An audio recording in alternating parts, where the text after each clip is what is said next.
Hola amigos, aquí estoy de nuevo y hoy quería tratar un tema bastante interesante que me parece digno de destacar. Como bien sabéis, vivimos una época de hiperinflación, de precios desorbitados, de pérdida de poder adquisitivo y quería retrotraerme a los años 60, finales de los 60, para ver cómo el salario mínimo y el salario básico de los trabajadores ha ido cayendo en comparación al costo de la vida.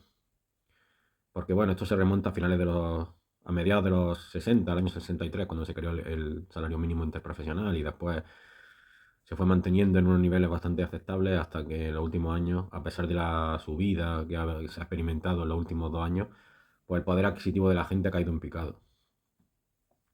Hemos perdido, como digo, poder adquisitivo de forma alarmante y se ha devaluado el trabajo con respecto a los bienes que puedes comprar con ellos. Y nos estamos empobreciendo. Hemos llegado a la paradoja de que cada vez somos más pobres a pesar de que tenemos un trabajo. Por ejemplo, este año se calcula que vamos a perder fácilmente un 10% de poder adquisitivo con una tasa de paro más baja que otro año.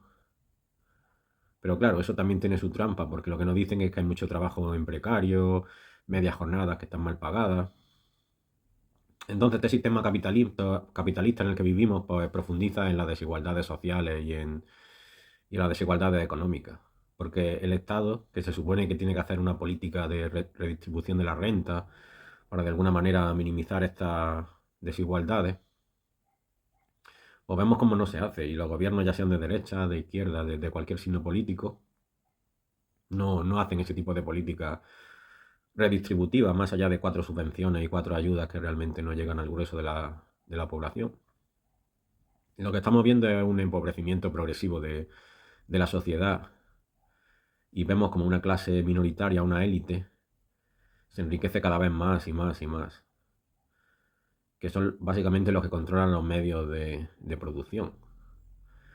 Por ejemplo, estadísticamente en España en el año 1988 se necesitaba menos de 3 años de salario medio íntegro para poder adquirir una vivienda. Y en 1900, o sea, en 2021 se necesitan 7 años y medio de salario para comprar una vivienda. Entonces, eso es una muestra clara de que hemos perdido poder adquisitivo a marchas forzadas. Porque el poder adquisitivo de los salarios con respecto a los bienes y especialmente con respecto a la vivienda ha caído de forma terrible. Y eso tiene difícil solución en los tiempos que corren. Por ejemplo, si hacemos una evolución en los últimos 50 años de los salarios y de los precios, vemos cómo se ha perdido progresivamente el poder adquisitivo, como he estado exponiendo hasta ahora. Y conforme se ha ido privatizando y profundizando en el capitalismo, lo que ha dado como resultado el encarecimiento de los bienes y se ha perdido poder adquisitivo por parte de los salarios. Es decir, muchas empresas estratégicas que antes pertenecían al Estado se han privatizado y a la larga eso ha llevado una pérdida de poder adquisitivo. Entonces, todo este poder adquisitivo que se pierde por parte de los trabajadores, pues va en relación también con la deuda del Estado, que no para de crecer.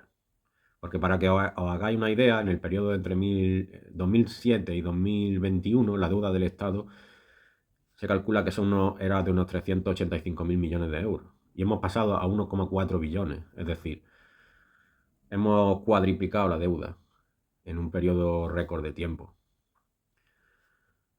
Entonces ya veis que es un panorama bastante desolador. Y vemos también como muchos bancos y muchos intereses privados se han rescatado con dinero público. Y ese dinero nunca va a volver a nuestros bolsillos. Es bastante paradójico que nos vendan ese tipo de medidas como necesarias, pero cuando al final solo se benefician unos pocos. Entonces esa deuda impagable, que está ya en 1,4 billones de euros, lo que hace es endeudar a largo plazo a más y más generaciones de españoles. Entonces ya cada español nace con una deuda adquirida de entre 20 y 30 mil euros por persona. Y bueno, esa deuda que cae básicamente en la clase media baja. Y bueno, pues al final eso, ¿en qué se traduce?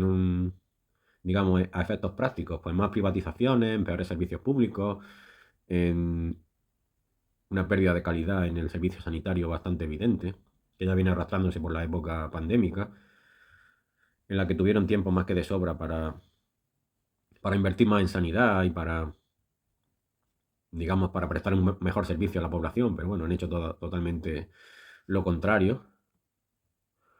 Entonces, ¿esto qué implica en términos diarios? Porque hay que destinar mayores recursos familiares a sectores como la sanidad, como la educación, que también ha sufrido un deterioro bastante notable, por no decir el desmantelamiento de servicios públicos. Sin embargo, al mismo tiempo, la carga fiscal, la carga que se establece sobre las rentas trabajadoras, pues cada vez es superior. Es decir, una persona de clase media cada vez paga más impuestos y los servicios que se le prestan son peores. Sin embargo, las grandes multinacionales y las grandes empresas, pues cada vez pagan menos impuestos porque tienen unos servicios de ingeniería fiscal y también desvían parte de sus beneficios a paraísos fiscales. Están también las SICAP, las sociedades que de alguna manera es un blanqueo de dinero de forma legal, pero que no repercute en el bien de la población. Entonces la gente que más tiene, la gente que tiene más recursos, son los que comparativamente están pagando menos impuestos. Pero claro, realmente son gracias a normas que se ha dictado desde los diferentes gobiernos que hemos tenido en este país, tanto sea de derechas como de izquierdas, que siempre han favorecido a las grandes fortunas. Entonces tampoco hay que decir que es algo exclusivo de la derecha o de un partido en particular. Es algo que forma parte inherente del sistema. Entonces llevamos décadas perdiendo poder adquisitivo mientras una minoría de la población se enriquece. Y después del periodo pandémico y de esta inflación, pues esa tendencia ha aumentado aún más. Entonces las desigualdades sociales y económicas entre la población lo que han hecho ha sido aumentar. Sin embargo, la redistribución de la riqueza, como dije anteriormente, simplemente deja mucho que desear. Entonces, frente a la propaganda barata de quien habla de la mejora de las condiciones de vida de las clases populares, los datos van en otra dirección. Las condiciones de vida y de bienestar social pues van empeorando. Y nos estamos empobreciendo a pasos agigantados, sobre todo desde que empezó el conflicto entre Rusia y Ucrania. Que con la excusa de que hay carestía de materias primas, de que hay carestía de granos, de girasol y de otro tipo de productos, pues tenemos un panorama bastante malo y muchas empresas, con la connivencia de los estados, lo que han hecho ha sido aumentar el margen y repercutir esa subida en los ciudadanos.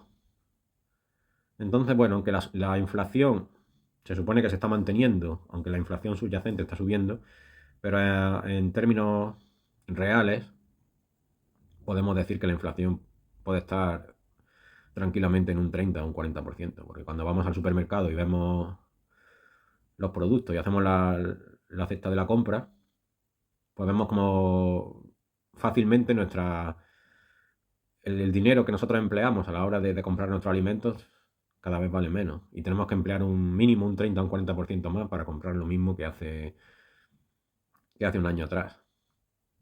Así que bueno, esta era la reflexión de hoy y no parece que esta tendencia vaya a disminuir a corto plazo. Realmente, aunque la inflación se está moderando, pero los precios tan desorbitados no van a bajar.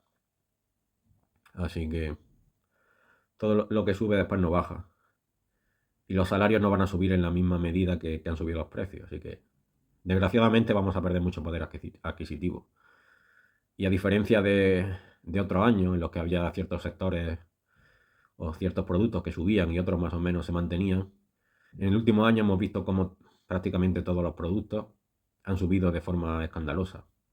Alimentación, gas, electricidad, carburantes, alojamiento. Es decir, todo ha subido, pero en una medida totalmente desproporcionada. Así que bueno, vamos a ver cómo evoluciona la cosa una vez que pase el invierno y de momento poco más podemos hacer. Esta era mi reflexión de hoy y como siempre digo, espero que os haga pensar y que reflexionéis un poco sobre esto. Así que sin más me despido, un saludo para todos y a seguir pensando.